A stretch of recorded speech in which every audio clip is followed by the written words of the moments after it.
मेरे प्यारे विद्यार्थियों और उन सभी लोगों को जो इस वीडियो को देख रहे हैं, मेरी तरफ से नमस्कार। ये हाइट एंड डिस्टेंस की 12th क्लास है और आज की क्लास में क्वेश्चन जो करने जा रहे हैं वो क्वेश्चन उसी तरीके से है जो कि लास्ट क्लास में मैं आपके साथ डिस्कस कर रहा था कि जब आपके क्वेश्चन में जो आपके एंगल हैं वो एंगल ना देकर के वो अल्फा, बीटा, थीटा इस तरीके के अगर आपके एंगल दिए जाएं तो जो क्वेश्चन का आंसर होता है वो आपका साइन, कॉट, सेक, कोसेक, कॉस इस फॉर्मेट में आता है। और इस तरीके के क्वेश्चन को करने के लिए हमें ट्रिग्नोमेट्री रेशियो जो होता है ना वो हमें पता होना चाहिए। तो वो हमने आपके साथ दो क्वेश्चन लास्ट टाइम डिस्कस किया था।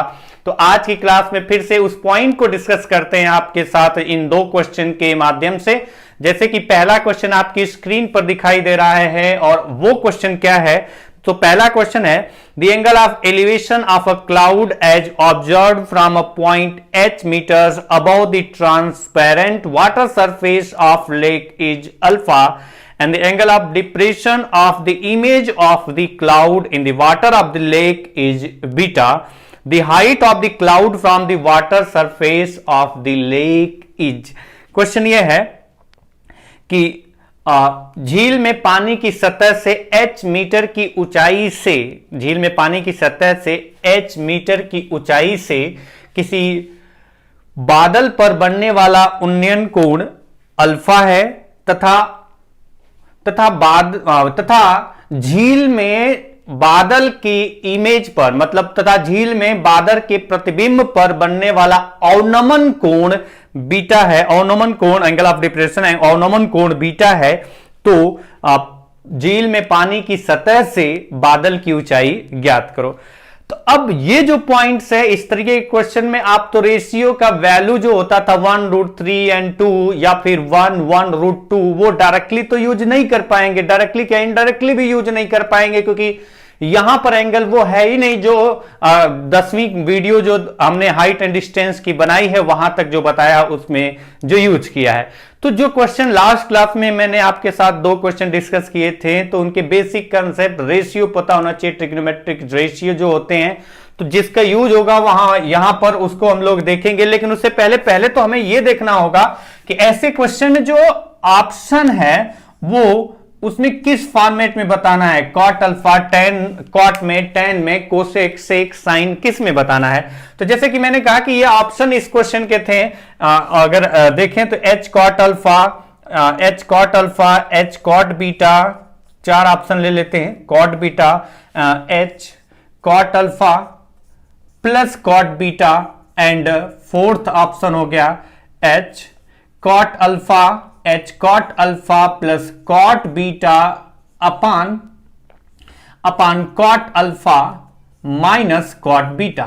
मतलब आप देखिए कि चार जो ऑप्शन आपको यहां दिखाई दे रहे हैं इन चार ऑप्शन में क्या स्पेशल है। स्पेशल ये है कि जो चारों ऑप्शन है वो कॉट के फॉर्मेट में है। तो जब हम यहां पर फिगर बनाएंगे और आगे बढ़ेंगे क्वेश्चन को सॉल्व करने बैठेंगे, सॉल्व करेंगे तो उस सॉल्व करते वक्त हमें कौन सा रेशियो यूज करना है, कॉट वाला रेशियो। मतलब हमें कौन सा रेशियो यूज करना है क्योंकि आपको पता होना चाहिए कि कॉट थीटा का अगर निकालना हो तो हमें पता होता है कि ये होता है आधार बटे यानी बेस अपान परपेंडिकुलर, मतलब आधार बटे में लंब होता है। तो ये पॉइंट आपको पता होना चाहिए क्योंकि ऑप्शन में जो दिया गया है वो सारे के सारे फॉर्मेट जो है ना ऑप्शन वो कॉट के फॉर्मेट में है। तो कॉट क्या होता है, कॉट जो आपका दो रेशियो होता है राइट एंगल ट्रायंगल की दो रेशियो कौन सी, एक आधार और लंब, बेस और परपेंडिकुलर यानी बेस अपान परपेंडिकुलर होता है। तो अब क्वेश्चन पे आते हैं। बोला ये जा रहा है कि एक झील है और झील में पानी की सतह से कुछ मीटर की ऊंचाई से, तो चलो ये यहां पर हो गया ये झील।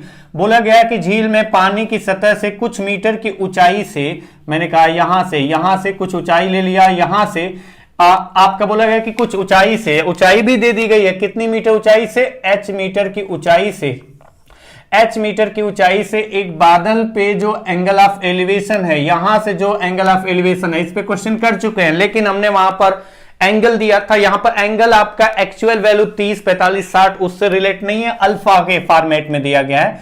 तो ये आपका तो था कि वाटर सरफेस, ये है वाटर सरफेस, ये वाटर सरफेस है और आपसे बोला गया कि वाटर सरफेस से h मीटर की ऊंचाई से जो एंगल ऑफ एलिवेशन है किस पे, क्लाउड पे, वो आपको दिया गया है अल्फा। और एंगल ऑफ एलिवेशन मतलब जहां से हम देख रहे हैं उस क्लाउड को, वहां से हम हॉरिजॉन्टल लाइन ड्रॉ करेंगे और ये जो हॉरिजॉन्टल लाइन होगी हमें पता होना चाहिए कि ये वाटर के सरफेस के पैरेलल होगी।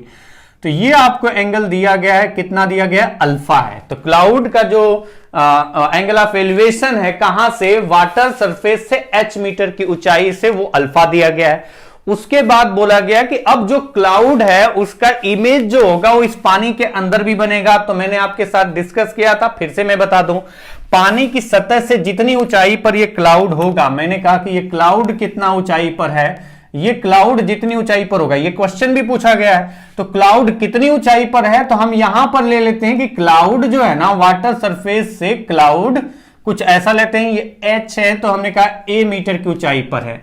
और यही हमें पता करना है कि वाटर सरफेस से क्लाउड कितनी ऊंचाई पर है। तो हमने कहा a मीटर की ऊंचाई पर है, और अगर ये a मीटर ऊंचाई पर है तो ये जो वाटर सरफेस है इससे अंदर इसकी जो इमेज बन रही होगी, तो ये वाटर सरफेस से जितनी ऊंचाई पर है जो इमेज बनेगी इस क्लाउड की पानी के अंदर, वो उतना ही अंदर बनेगी।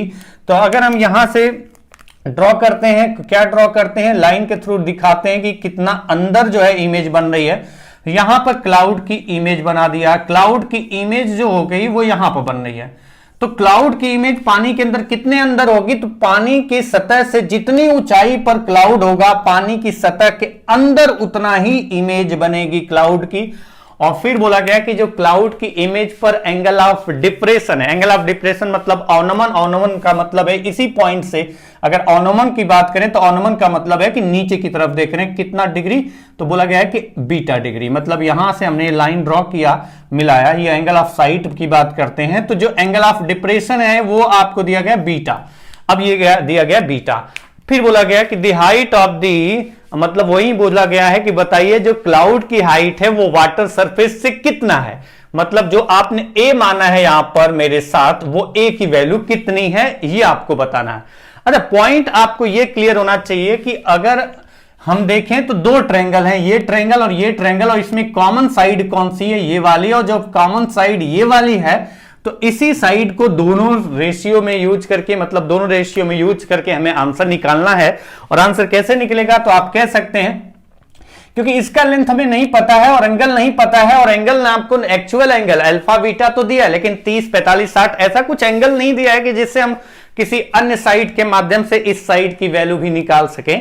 तो इसके लिए हमने कहा कि इसको मान लेते हैं कितना है लेंथ, ये लेंथ जो है ना वो मैंने मान लिया कितना है, b, कैपिटल B, ये लेंथ आपका हो गया b। अब मैंने कहा था कि ऑप्शन जब सारे कॉट में हैं और सारे कॉट में अगर ऑप्शन है तो कॉट के फॉर्मेट के अकॉर्डिंग ही बढ़ेंगे हम लोग।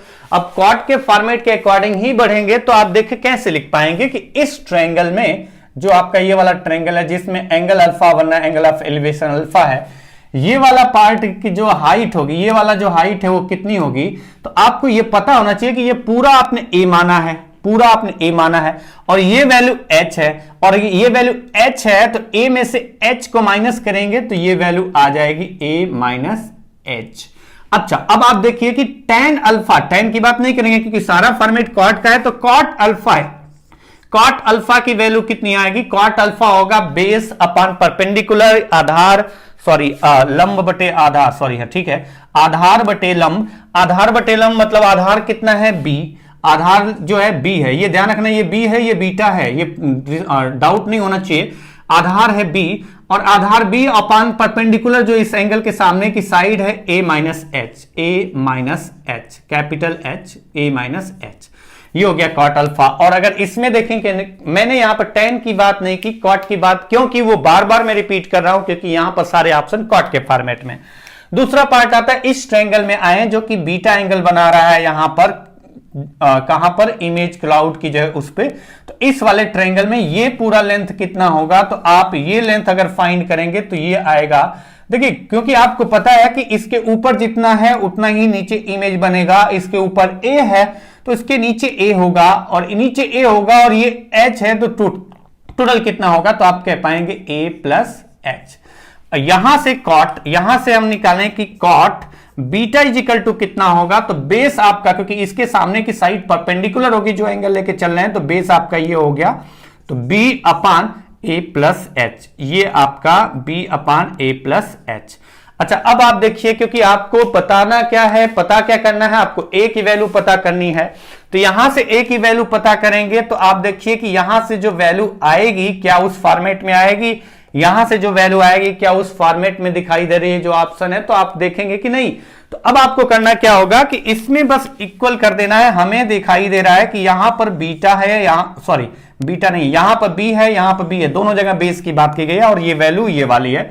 तो दोनों में ये साइड कॉमन है, तो b की वैल्यू दोनों जगह से सेम आनी चाहिए और दोनों जगह से b की वैल्यू सेम आनी चाहिए। तो हमने यहां पर इक्वेट किया और इक्वेट किया तो क्या निकल के आया रिजल्ट, तो हम कहेंगे यहां पर जब इक्वेट करेंगे b इज इक्वल टू, तो ये जाके मल्टीप्लाई होगा और जब मल्टीप्लाई होगा तो क्या बनेगा, a cot alpha, a cot alpha, ये वाला मल्टीप्लाई होगा तो minus capital H cot alpha equal to, यहां से b आपका वही आना चाहिए, सेम आना चाहिए। तो यहां से b की वैल्यू आपका ये आ गया, यहां से b की वैल्यू जो बेस है आपका, ये लेंथ जो है वो कितना आ रहा है, तो इसको मल्टीप्लाई करते हैं तो हम कहेंगे a कॉट बीटा, यहां से आ गया a कॉट बीटा, यहां पर plus h cot beta, plus h cot beta.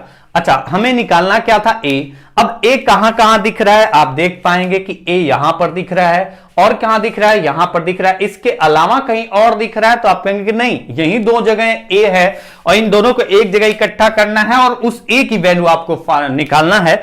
और जब a की वैल्यू निकालेंगे तो यहां पर देख सकते हैं a cot alpha, a cot beta, इधर ये आपका a कॉट अल्फा प्लस का है और ये इधर इक्वल के दूसरी side a cot beta plus का है। जब इसको इधर लाएंगे तो a हो जाएगा कॉमन और बचेगा कितना, तो आप कहेंगे कॉट अल्फा, ये इधर आएगा तो माइनस होगा कॉट बीटा इजिकल टू, तो इधर कितना बचा और उधर बचेगा आपका, ये तो h कॉट बीटा है, ये उधर जाएगा तो ये भी प्लस हो जाएगा और जब ये भी प्लस हो जाएगा तो हम कहेंगे कि यहां से h कॉमन आएगा और बचेगा क्या, ब्रैकेट के अंदर कॉट, ये भी जाके उधर प्लस होगा तो h cot alpha plus h cot beta, तो h कॉमन लिया तो cot alpha plus cot beta.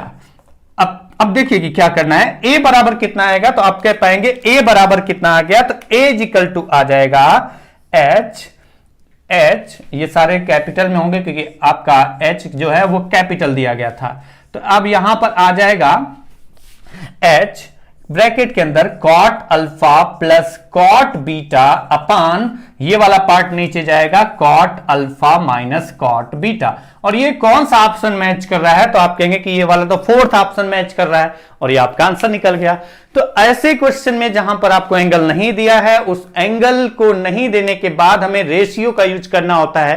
Ten, cot, सेक, कोसेक, जो रेशियो होते हैं साइड के, उनके बारे में सोचना होता है। और कैसे सोचते हैं, तो दिए गए ऑप्शन के अकॉर्डिंग हम कौन सा दो साइड का रेशियो लेके चलें जिससे हमारा आंसर मैच कर जाए, जल्दी से आ जाए, तो उसको देखना पड़ेगा। जैसे अब अगले क्वेश्चन पे आते हैं और अगला क्वेश्चन भी कुछ इस तरीके से है जिसमें आपको एंगल नहीं दिया गया है, आपको एंगल दिया गया है लेकिन एक्चुअल वैल्यू जैसे होता है कि 30 डिग्री 45 डिग्री जो हम लोगों ने किया था बहुत सारे क्लास में, वो नहीं दिया है। तो क्वेश्चन क्या है, पहले क्वेश्चन देखते हैं, क्वेश्चन के अकॉर्डिंग आगे बढ़ते हैं। लेकिन कंसेप्ट जो पीछे की क्लास में किया है, इस पैटर्न पर जो क्वेश्चन किया है जिसमें एंगल दिया था, तो वो मैं बता चुका हूं। तो यहां पर सिर्फ रेशियो का यूज करके जो भी आपका साइन कॉस टेन के फॉर्मेट में आंसर आता है, उसके लिए इस क्वेश्चन को दोबारा डिस्कस कर रहा हूं आपके साथ। तो आप ध्यान देंगे और मैं उसी के अकॉर्डिंग आगे बढ़ूंगा, वो बेसिक पॉइंट एकदम बताने की जरूरत नहीं होगी। क्वेश्चन है, अ round balloon of radius r meters subtends an angle alpha at the eye of an observer while the angle of elevation of its center is beta, the height of the center of the balloon is। अच्छा, अब देखो question क्या है, r त्रिज्या वाला एक गोलाकार गुब्बारा प्रेक्षक की आंखों पर अल्फा एंगल बनाता है, जबकि उस गुब्बारे के सेंटर पर बनने वाला उन्नयन कोण बीटा है। तो गुब्बारे के केंद्र की ऊंचाई ज्ञात करो। कहां से? जमीन से। तो गुब्बारे के केंद्र की ऊंचाई ज्ञात करो। तो पहला पॉइंट ये आता है, इस तरीके के क्वेश्चन को सॉल्व करते वक्त मैं बार बार रिपीट कर रहा हूं, फिर से बता रहा हूं कि अगर आपको इस तरीके के क्वेश्चन सॉल्व करने हैं जिसमें आपको एंगल एक्चुअल ना देकर के अल्फा बीटा थीटा के फॉर्मेट में दिया गया है, तो उसमें पहले तो आपको ऑप्शन देखना होता है और ऑप्शन के अकॉर्डिंग देखना होता है कि कौन सी साइड का रेशियो यूज करके हम जल्दी से आंसर निकाल सकते हैं, नहीं तो बाद में कन्वर्ट करना पड़ेगा। कन्वर्ट का मतलब tan है तो cot में, cot है तो tan में, ये सारे जो कन्वर्जन होते हैं उनकी बात हम नहीं करेंगे, क्योंकि हम जब तक हमें ये नहीं पता चलेगा किस फॉर्मेट में। देखिए मेरे कहने का मतलब ये है कि अगर आपको साइन के फॉर्मेट में चाहिए तो शुरू से ही साइन का जो रेशियो होता है, मतलब जो दो साइन का जो रेशियो होता है, मतलब जिन दो साइड का रेशियो लेकर के हमारा आंसर डायरेक्टली आएगा उसको लेकर के चलेंगे। तीसरी साइड लेकर के फिर बाकी दो के साइड के रेशियो में आए वो चेंज करना पड़े, वो उसमें दिक्कत होगी, तो ऐसा काम नहीं करेंगे। तो पहला ऑप्शन आपका जैसे मैंने लिखा आर साइन बीटा, पॉइंट समझना, आर साइन बीटा, और उसके बाद मैंने लिखा इनटू कोसेक। अच्छा यहां से एक बात समझ में आ गई कि हमें कोसेक और साइन का फॉर्मेट चाहिए। दूसरा ऑप्शन लेते हैं, हमने लिखा R cos beta, R cos beta into cosec alpha by 2। तीसरा मैंने लिया R cosec alpha into sine beta, और चौथा ऑप्शन मैंने लिया R square sine beta by 2 into cos alpha by 2। अच्छा ये जो आपके दिखाई दे रहे हैं चार ऑप्शन, इन चार ऑप्शन से हमें एक बात तो समझ में आ चुकी है। कौन सी बात समझ में आ चुकी है? तो अगर नहीं समझ पाए तो मैं आपको बता रहा हूं कि आपको भी समझ में आ चुका है, लेकिन आप अगर देखें तो कहेंगे कि नहीं समझ में आया। समझना क्या है इसमें, सीधा सा कंसेप्ट है।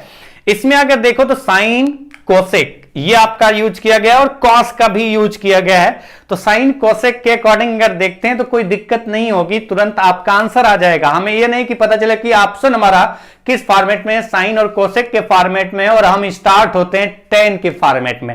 ऐसा काम नहीं करेंगे। जिस फॉर्मेट में उसी फॉर्मेट के अकॉर्डिंग आगे बढ़ना है, और उसी फॉर्मेट के अकॉर्डिंग आगे तो बढ़ना है। लेकिन अभी तक जो करते आए थे, हमारा पॉइंट ये था कि जब भी अगर ऐसे हाइट एंड डिस्टेंस के क्वेश्चन आते हैं तो हमें सबसे पहला काम जो करना होता है वो हमें क्या बनाना होता है, तो हमें बनाना होता है ट्रायंगल, राइट एंगल ट्रायंगल।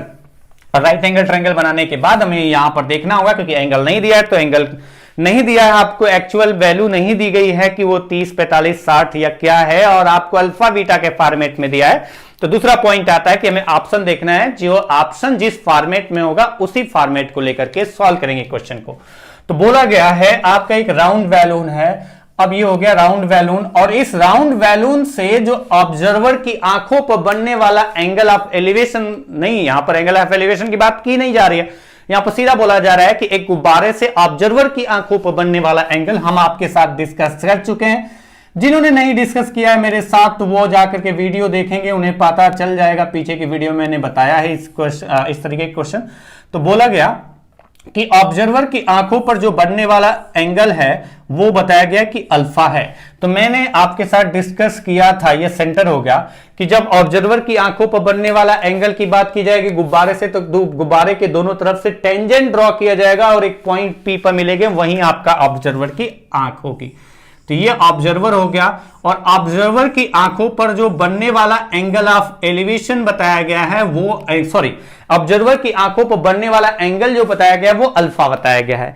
तो चलो ऑब्जर्वर की आंखों पर तो ये आपका अल्फा बन रहा है। अगर ये अल्फा बन रहा है और इसके सेंटर से मिलाएंगे, तो डिस्कस आपके साथ हुआ था कि ये जो सेंटर से मिलाएंगे तो ये आपका कितना होगा, तो आपको पता होना चाहिए ये अल्फा बाई 2, और ये वाला कितना होगा, तो ये भी अल्फा बाई 2 होगा। ये दोनों कितने कितने होंगे, alpha by 2, alpha by 2। Alpha है तो आधा आधा होगा, तो alpha by 2 and alpha by 2। इसके बाद आपको दिया गया था रेडियस, और आपको मैंने बताया कि सेंटर से उस पॉइंट को मिलाएंगे जहां पर ये टेंजेंट ड्रॉ किया है। ये कैसे किया है तो ये मैं आपको बता चुका हूं डिटेल से वीडियो में। एक वीडियो बनाया था जिसमें इस पर क्वेश्चन भी किए थे, लेकिन उसमें एंगल दिया था। तो ये रेडियस r है, और ये जो होता है हमेशा क्या होता है, परपेंडिकुलर। ये जो होता है वो हमेशा परपेंडिकुलर होता है। कौन सा, ये जो लाइन जा रही है जो आपका कौन सी, टेंजेंट, और जो सेंटर से उस पॉइंट को मिलाने वाली लाइन है जो कि जहां पर ये लाइन टच करे इस सर्कल को, तो ये परपेंडिकुलर होगा। ये डिस्कस हो चुका है। तो ये हो गया r। अच्छा, इसके बाद ये हमें पता हो गया कि ये परपेंडिकुलर हो गया, ये अल्फा बाई 2 हो गया। अब आपसे बोला गया है कि जो ऑब्जर्वर की आंखों से इसके सेंटर पर बनने वाला एंगल ऑफ एलिवेशन। जैसे ही एलिवेशन, एंगल ऑफ एलिवेशन की बात की जाएगी, यहां से एंगल ऑफ एलिवेशन, तो हम यहां से लाइन ड्रॉ करेंगे हॉरिजॉन्टल, मतलब जमीन जो है आपका है, ये बना दिया मैंने, तो ये हॉरिजॉन्टल लाइन है और ये हॉरिजॉन्टल लाइन पर जहां से वो देख रहा है वहां से हॉरिजॉन्टल लाइन ड्रॉ किया। यहां जो एंगल ये वाला दिया गया है, ये वाला एंगल कितना दिया गया है, तो ये एंगल दिया गया था कितना, बीटा, ये एंगल बीटा दिया गया। और आपसे अब पूछा गया तो बताओ, क्या बताओ, तो बताओ, क्या बताओ, तो बताओ। यहां पर पूछा गया है आपसे इस जो सेंटर है इस गुब्बारे का, उसकी हाइट कहां से, तो ये जो गुब्बारे का सेंटर है उसकी हाइट जमीन से कितनी है, ये आपका क्वेश्चन मार्क है। अच्छा, इसको अगर हम मान लेते हैं, कुछ तो मानेंगे, तो हमने कहा कि इसको मान लेते हैं कि ये जो हाइट है वो h है, ये हाइट h है और यही आपको बताना है ये हाइट सेंटर की जमीन से कितना है। मैंने कहा कि h है क्योंकि हमें दिया नहीं है, तो हमने कहा ये h है और यही हमें बताना है। तो चलिए यहां पर आते हैं, जो डिस्कस हो चुका है पॉइंट, अब मैं बार बार नहीं रिपीट करूंगा, क्योंकि ये इस पर क्वेश्चन कर चुके हैं। तो आप डायरेक्टली देखिए क्वेश्चन को कैसे करेंगे। हमें क्या करना है, साइन और कोसेक के फॉर्मेट में ही चलना है। तो हमें कोसेक क्यों जाए, हम साइन के फॉर्मेट में चलते हैं और उसके अकॉर्डिंग देखते हैं कि साइन वाला सही है, कोसेक वाला सही है, या कॉस वाला भी आ सकता है, बट साइन कोसेक अधिकतर यूज हुआ, तो उसके अकॉर्डिंग हम चलेंगे।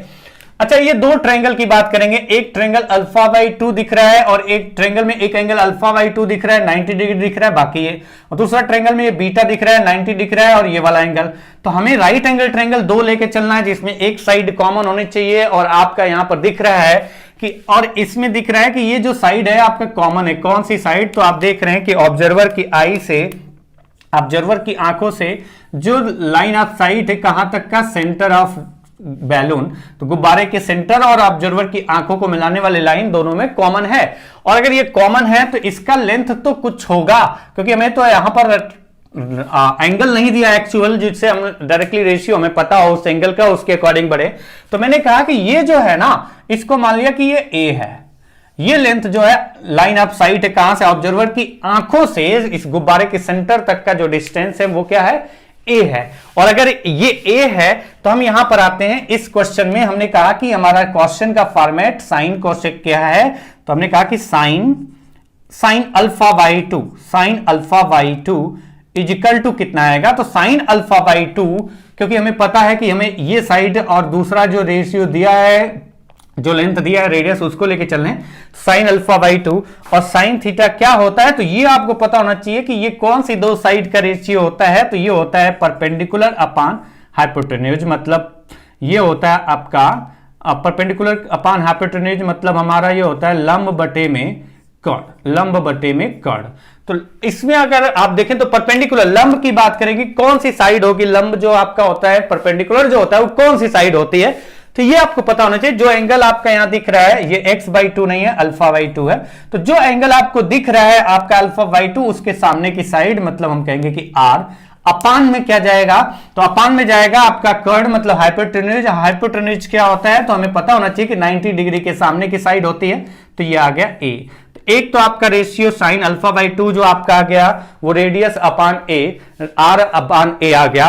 और दूसरा चलते हैं, अगर हम इसमें देखें यही चीज साइन बीटा, अगर यहां देखें कि sine beta is equal to क्या आएगा, तो यहां साइन बीटा आपका हो जाएगा, परपेंडिकुलर क्या है, तो परपेंडिकुलर है क्या, h, परपेंडिकुलर क्या है, तो परपेंडिकुलर है h, और आपका 90 डिग्री के सामने जो आपका हाइपोटेन्यूज होगा, मतलब कर्ण होगा, वो कितना है a, तो ये मैंने लिख दिया यहां पर।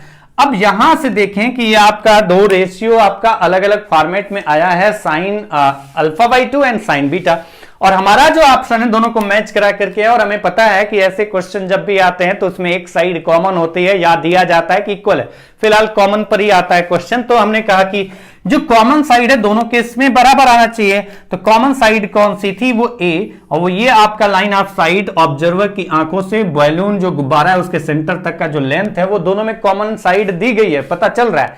तो यहां दोनों में ये ए की वैल्यू सेम आनी चाहिए। यहां पर अगर देखें तो अल्फा बाई 2, आपका अल्फा बाई 2 जहां पर भी देखें तो नहीं, इसमें कॉस में भी है, अधिकतर cosec alpha by 2, cosec alpha by 2 मतलब अल्फा वाला फॉर्मेट कोसेक में है। तो हमने कहा a बराबर कितना आएगा, फिलहाल ऐसे लिखते हैं a बराबर कितना आएगा, तो a बराबर आपका आ जाएगा, a को इधर लाते हैं, इसको इधर लाएंगे और जैसे ही ये इधर जाएगा, ये ध्यान रखना ये r है और ये अल्फा बाई 2 है। a बराबर कितना होगा, तो a बराबर आ जाएगा कितना, यहां पर r ये आपका जाएगा नीचे साइन अल्फा बाई 2 होगा तो ऊपर जाएगा तो क्या बनेगा, cosec alpha by 2, cosec alpha by 2। ये ध्यान रखना ये r है, अगर कंफ्यूजन है तो बदल दूंगा, इसका बनाने का जो तरीका होता है ना, r को थोड़ा अलग तरीके से भी बनाते हैं। फिलहाल इतना कंफ्यूजन नहीं होगा क्योंकि मैं बार बार बोल रहा हूं कि ये r है, तो r अपान ये साइन अल्फा बाई 2 ऊपर जाएगा तो cosec alpha by 2 is equal to आप क्या लिखेंगे, इजिकल टू यहां पर लिखेंगे। यहां से अगर आप देखें तो यहां पर देखें कि a बराबर कितना आएगा, तो आप कहेंगे कि यहां पर a बराबर आएगा कितना, h बाई, तो आप यहां पर और देख लो, यहां पर और देख लो, क्या देख लो कि मतलब जो बीटा वाला एंगल है वहां पर अगर देखें तो आपका 3 में ऑप्शन में वो साइन के फॉर्मेट में ही है, तो मैंने कहा इसे साइन के फॉर्मेट में ही रहने देते हैं। a बराबर क्या आएगा, h by sine B, h by sine beta, B नहीं बीटा, साइन बीटा। और हमें निकालना क्या है, h, और h की वैल्यू अगर आपको निकालनी है तो h इजिकल टू कितना आ जाएगा, तो आप कहेंगे कि यहां से आ गया कितना, तो आप यहां से कह पाएंगे r कोसेक अल्फा बाई 2 और ये वाला पार्ट इनटू होगा into sine beta.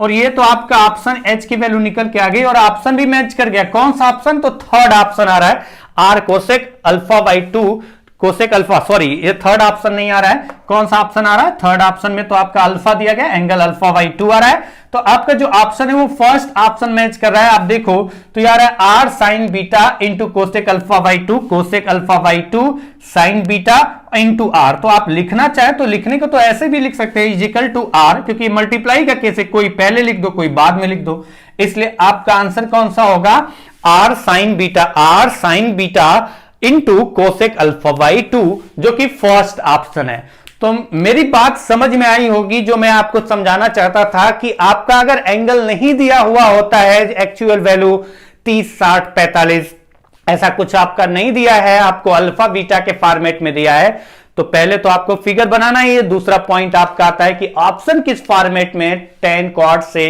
sec, cosec किस फॉर्मेट में, उस फॉर्मेट के अकॉर्डिंग ही आगे बढ़ेंगे और तुरंत आपका जल्दी से जल्दी आंसर आ जाएगा, आपको बाद में कन्वर्ट करने की प्रॉब्लम नहीं रहती है। तो ये पॉइंट आपको समझ में आया होगा। आज की क्लास में 2 ही क्वेश्चन करते हैं, मिलते हैं अगली क्लास में, तब तक के लिए नमस्कार।